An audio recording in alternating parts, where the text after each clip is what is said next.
하박국 1장 1에서 17절 말씀입니다. 하박국 1장. 선지자 하박국이 묵시로 받은 경고라. 여호와여, 내가 부르짖어도 주께서 듣지 아니하시니 어느 때까지리이까? 내가 강포로 말미암아 외쳐도 주께서 구원하지 아니하시나이다. 어찌하여 내게 죄악을 보게 하시며 폐역을 눈으로 보게 하시나이까? 겁탈과 강포가 내 앞에 있고 변론과 분쟁이 일어났나이다. 이러므로 율법이 해이하고 정의가 전혀 시행되지 못하오니 이는 악인이 의인을 애워쌌으므로 정의가 굽게 행하여짐이니이다. 사랑하는 형제 여러분, 2월 22일 수요일 새벽 묵상에 오신 것을 환영합니다. 하박국의 기록 연대는 바벨론이 아수르의 수도 니느웨를 정복하고 근동의 패권을 장악한 주전 612년부터 남유다에 대한 바벨론의 1차 침입이 있었던 주전 605년 사이, 그 사이입니다. 612에서 605년. 동시대에 활동한 선지자로는 예레미야가 있습니다. 이 시기에 근동 지역은 신등 바벨론의 급부상으로 일대 격변을 겪고 있었습니다. 근동 북부 지역의 패권국이었던 아수르 제국은 주전 612년에 수도 니느웨 성이 바벨론에 의해 함락된 후에 몰락 상태가 되었고요. 그리고 근동 남부 지역의 강국이었던 애굽도 주전 605년 바벨론과의 갈그미스 전투에서 패배함으로써 세력이 크게 약화되었던 것입니다. 이렇게 강대국끼리 세력 다툼을 하고 있는 틈바구니에서 남유다는 한시도 마음 놓을 수 없는 불안한 전국의 나날이 계속되고 있었습니다. 주전 609년 아수르의 반감을 갖고 있던 요시야 왕이 아수르를 돕기 위해서 갈그미스로 향하고 있던 애굽 왕 바로 느고의 진군을 막다가 무깃도에서 전사한 후에 남유다는 애굽으로부터 큰 곤경을 치르지 않으면 안 되었습니다. 또 바벨론 제국은 남쪽으로부터 그 세력을 확장하기 위한 발판으로서 팔레스틴 지역을 먼저 장악해야 했기에 남유다를 필히 정복하지 않으면 안 되었습니다. 지도를 한번 보죠. 바벨론이 여기에서 발흥을 했고요. 여기가 이쪽에 갈대아 지역이어서 갈대아 사람들이라고 하죠. 여기서 나왔고 이쪽에 이제 니느웨가 여기에 있습니다. 아수르가 여기 니느웨가 수도잖아요. 여기 아수르를 치고 그리고 갈그미스로 향하는데 갈그미스에서 아수르를 돕기 위한 애굽의 바로 느고가 이렇게 올 때에 여기에서는 이제 주전 605년 2차라고 기록이 되어 있는데 1차 전투는 주전 609년이었죠. 그때 요시야 왕이 여기에서 막다가 이 애굽이 이렇게 올라오는 것을 막다가 이제 무깃도에서 전사를 했고 그리고 요시야가 죽은 후 이제 애굽은 이렇게 올라왔고요. 이렇게 되었었는데요. 자, 아무튼 여기에서 이 갈그미스 전투가 2번 있었어요. 주전 609년, 605년. 자, 때문에 이제 바벨론은 남유다를 공격하여서 바벨론이 남유다를 공격해야만 되는 이유는 애굽까지 먹어야 했기 때문입니다. 바벨론은 아수르를 완전히 치고 물론 작은 나라들은 다 쳤고요. 유다를 이쪽을 통해서라야만 애굽으로 들어갈 수 있기 때문에 남유다를 반드시 정복해야 했습니다. 때문에 남유다를 공격해서 요시야 사후에 애굽의 꼭두각시로 세워져 있던 제17대 왕 여호아하스를 패하고요. 이게 주전 609년입니다. 요시야의 다른 아들 여호야김을 왕으로 세웠습니다. 그리고 4년 후, 즉 주전 605년 2차 갈그미스 전투에서 바벨론은 애굽을 대패시키고 남유다의 귀족들을 대거 포로로 잡아갔는데요. 이것이 바로 제1차 바벨론 포수 사건입니다. 역대하 36장 5에서 8절 그리고 다니엘 1장 1에서 2절에 그 내용이 나와 있는 것입니다. 역대하 36장 5에서 8절 제가 읽어보겠습니다. 여호야김이 왕위에 오를 때에 나이가 25세라 예루살렘에서 11년 동안 다스리며 그의 하나님 여호와 보시기에 악을 행하였더라. 바벨론 왕 느부갓네살이 올라와서 그를 치고 그를 쇠사슬로 결박하여 바벨론으로 잡아가고 느부갓네살이 또 여호와의 전 기구들을 바벨론으로 가져다가 바벨론에 있는 자기 신당에 두었더라. 여호야김의 남은 사적과 그가 행한 모든 가증한 일들과 그에게 발견된 악행이 이스라엘과 유다 열왕기에 기록되니라. 그의 아들 여호야긴이 대신하여 왕이 되니라. 이렇게 되었고요. 다니엘 1장 1, 2절도 역시 느부갓네살이 예루살렘을 포위해서 이제 잡아갔다 이 내용입니다. 자, 이런 때에 남유다는 말기적인 현상으로 종교적 도덕적 타락이 극에 달했습니다. 통치자들은 강대국의 조공을 바치기 위해서 애굽의 조공을 바쳤다가 아수르의 조공을 바치다가 그다음 애굽의 조공을 바치다가 이제 또 바벨론에 이렇게 되는 시대였죠. 그래서 그 조공을 바치기 위해서 백성들을 착취하고 압제하는 일을 서슴지 않았고 선지자들을 죽였습니다. 열왕기하 23장 34, 35절에 여호야김이 애굽의 조공을 바쳤던 그 내용이 나와 있고요. 열왕기하 24장 1에서 4절에 바벨론에 조공을 바친 것이 나와 있고요. 그러면서 므낫세가 많은 죄를 저질렀기 때문에라고 또 성경은 말하고 있습니다. 그때부터 계속해서 죄가 속죄가 되질 않고 계속 악해진 것이죠. 유다 왕들은. 그래서 여호야김 때에 그렇게 됐다는 것이고요. 그다음 예레미야 22장 13에서 19절, 예레미야 36장 20에서 26절, 예레미야 36장 28에서 31절 참고하시기 바라고요. 이렇게 권세자들의 횡포가 아주 극심했는데 그것으로 인해서 약한 백성들은 고달프기가 이를 데가 없었습니다. 그러므로 이런 현실 속에서 하박국과 의로운 남은 자들은 자연히 하나님의 공의의 심판을 요청할 수밖에 없는 거죠. 그래서 간절히 심판해달라, 저 악한 권세자들을 심판해달라 이렇게 기도를 하지 않을 수 없었습니다. 하박국 선지자는 남은 자들의 고통을 위로하고 그렇게 불의한 상황 속에서도 더욱 믿음으로 살 것을 격려하기 위해서 이 예언을 선포하고 기록했습니다. 즉 하박국은 남은 자들의 고통을 대변하는 선지자였고요. 불의한 자들을 속히 심판하지 않으시는 이유를 하나님께 항변토로 묻고 그에 대한 하나님의 답변을 기록한 것입니다. 그럼으로써 남은 자들이 어떤 상황에서라도 좌절하지 말고 믿음으로 승리하도록 격려하는 글이 바로 본서입니다. 2절에서 여호와여 내가 부르짖어도 주께서 듣지 아니하시니 어느 때까지리까 한 것은 예루살렘 권세자들의 강포로 말미암아 외쳐도 주께서 구원하지 아니하십니다 하고 항변한 것입니다. 이것이 원망으로 들리지만 진리의 하나님께 왜 진리대로 안 되는지 그 이유를 묻는 것이죠. 예루살렘의 죄악과 3절에 보면 죄악과 폐역, 겁탈, 강포, 변론, 분쟁이 끝도 없는데 왜 율법이 해이하고 4절에 율법이 해이하고 정의가 전혀 시행되지 못하는 것을 두고만 보시냐는 간곡한 질문입니다. 예루살렘의 영적 상황을 단적으로 보여준다면 바로 악인이 의인을 에워싼 상황이죠. 그래서 정의가 굽게 된 그런 모양새인데 의인이 조금 남아 있어도 악인들에게 완전히 포위되어 버려서 전혀 정의가 서지 못하는 것인데 왜 두고만 보십니까? 이 질문에 대해서 5절부터 하나님의 응답입니다. 여호와께서 이르시되 너희는 여러 나라를 보고 또 보고 놀라고 또 놀랄지어다.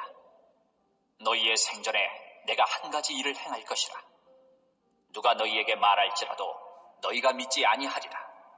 보라, 내가 사납고 성급한 백성, 곧 땅이 넓은 곳으로 다니며 자기의 소유가 아닌 거처들을 점령하는 갈대아 사람을 일으켰나니 그들은 두렵고 무서우며 당당함과 위엄이 자기들에게서 나오며 그들의 군마는 표범보다 빠르고 저녁 이리보다 사나우며 그들의 마병은 먼 곳에서부터 빨리 달려오는 마병이라. 마치 먹이를 움키려 하는 독수리의 나름과 같으니라. 그들은 다 강포를 행하러 오는데 앞을 향하여 나아가며 사람을 사로잡아 모으기를 모래같이 많이 할 것이요 왕들을 멸시하며 방백을 조소하며 모든 견고한 성들을 비웃고 흉벽을 쌓아 그것을 점령할 것이라. 그들은 자기들의 힘을 자기들의 신으로 삼는 자들이라. 이에 바람같이 급히 몰아 지나치게 행하여 범죄하리라. 네, 6절에 보면 갈대아 사람을 일으켰나니, 네, 공의의 하나님께서 어찌하여 죄악이 관영한 남유다를 징계하지 아니하십니까? 라는 질문에 대한 하나님의 답변은 남유다의 죄악을 방관하시지 않고 바벨론을 심판의 도구로 사용하여서 남유다의 죄악을 징계하시겠다는 것입니다. 갈대아 사람을 일으켰나니, 네, 하나님이 일으키셔서 되는 일입니다. 이것은 악한 자를 더 악하게 하신다는 뜻은 아니고요. 다만 악한 자를 사용하신다는 뜻입니다. 그들의 확장성, 야심, 포악성, 용맹, 교만 등을 구체적으로 쭉 언급하신 것이죠. 이것은 하나님의 징계를 받을 남유다가 얼마나 극심한 처지에 놓이게 될지를 보여줍니다. 실제로 이 예언은 주전 586년 바벨론의 느부갓네살에 의해 남유다가 멸망당함으로써 성취되고요. 나보폴라살과 느부갓네살 시대에 아수르 제국을 무너뜨리고 애굽도 정복함으로써 광대한 영토를 차지하게 됩니다. 역대하 36장 11절에서 21절까지를 참고하시기 바라고요.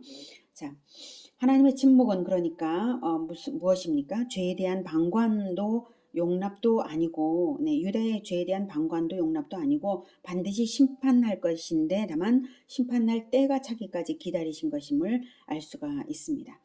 예, 하나님은 심판의 도구로 바벨론을 사용할지라도 바벨론 역시 하나님의 심판을 면치 못할 것임을 11절에 암시하는데요. 11절, 그들은 자기들의 힘을 자기들의 신으로 삼는 자들이라.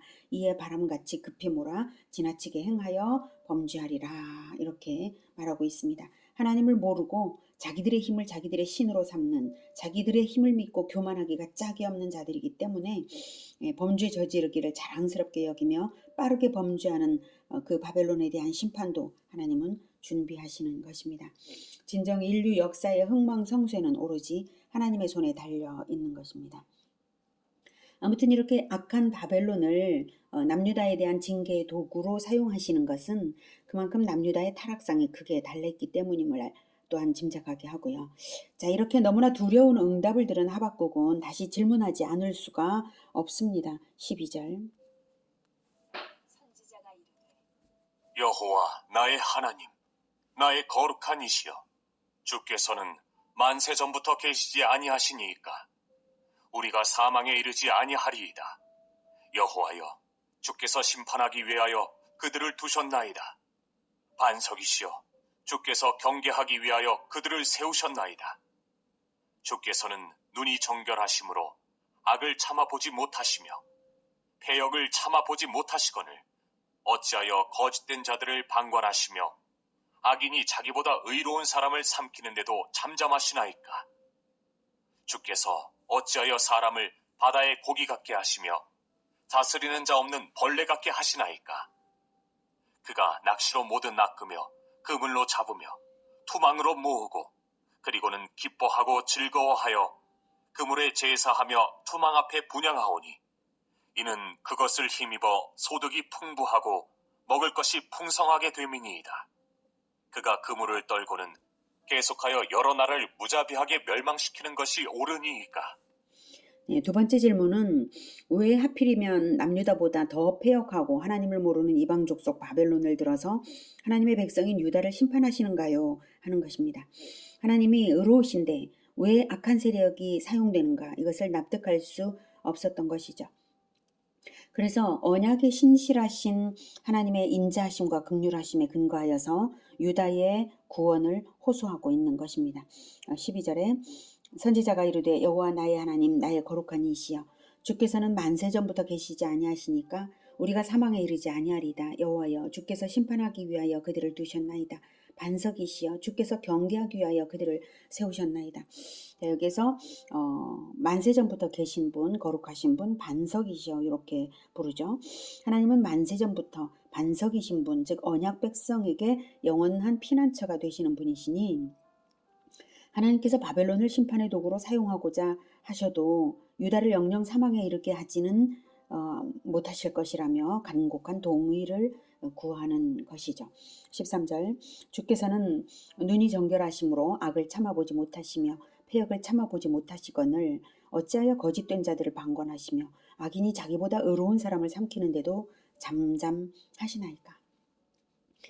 아까 앞에서 3절에서도 이제 패역을 말한 부분이 있는데 거기서의 패역은 유다 권력층의 패역이죠. 왜 패역을 그냥 보고만 계십니까? 했는데 여기에서 패역은 바벨론의 패역입니다.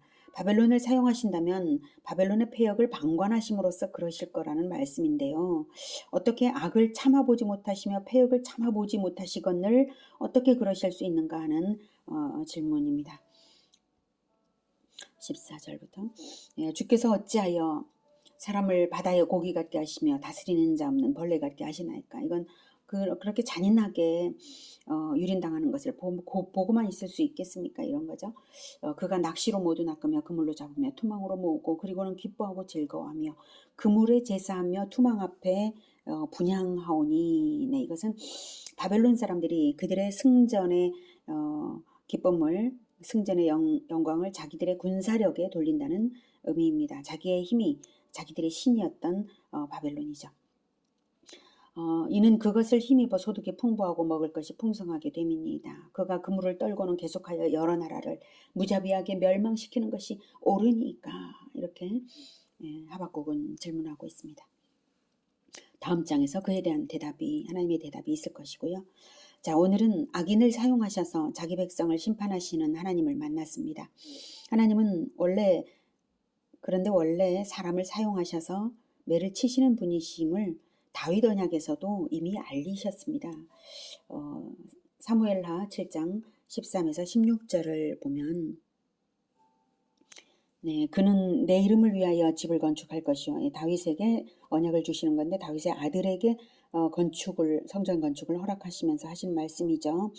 예, 그는 내 이름을 위하여 집을 건축할 것이요. 나는 그의 나라 왕위를 영원히 견고하게 하리라. 영원이라고 했으므로 다윗의 아들 솔로몬에 대한 것만 아니라 다윗의 후손 그리스도에 대한 그리스도 언약입니다. 다윗의 후손을 주시겠다는 그리스도를 주시겠다는 언약입니다.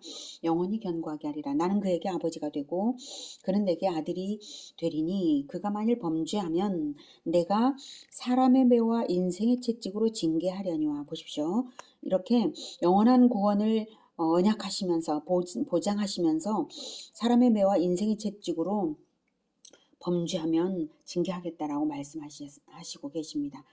내가 내 앞에서 물러나게 한 사울에게서 내 은총을 빼앗은 것처럼 그에게서 빼앗지는 아니하리라. 완전히 보장하시는 거예요. 예, 내 집과 내 나라가 내 앞에서 영원히 보존되고 내 왕위가 영원히 견고하리라 하셨다라. 이렇게 다윗 언약을 주셨습니다. 이렇게 영원한 구원을 말씀하셨기 때문에 더욱 인생 채찍을 포기하지 않으시는 하나님이십니다. 영원한 구원을 보장받은 자가 그 보장을 믿고 교만하면 안 되잖아요. 예, 그래서 하나님은 반드시 인생 채찍 사용하시는 것입니다. 하나님의 목적은 우리의 안일이 아니라 우리의 변화입니다. 변화받지 않는 자는 반드시 변질되게 되어 있다는 걸 이걸 기억해야 됩니다. 인간은 원죄가 있기 때문에 변화받지 않는다면 변질된다. 이것을 꼭 기억하십시오. 그래서 오직 하나님의 말씀으로 날마다 변화받으며 징계를 받지 않는 하나님의 징계에서 멀고 오직 축복만 받는 우리 모두가 되기를 기원합니다. 기도하겠습니다.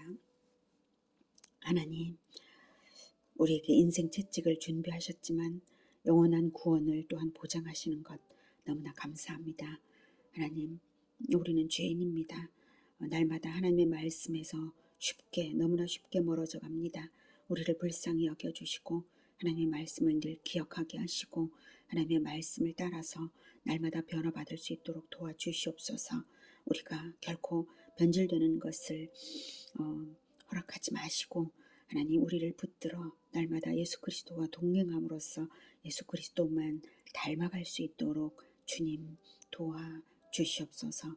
인생 채찍이 있음을 늘 기억하며 하나님의 손에서 우리가 매를 맞는 것이 아니라 오직 보호와 또한 축복만 받을 수 있도록 간절히 원합니다. 예수님의 이름으로 기도드립니다. 아멘. 이어지는 시간은 개인 기도 시간입니다.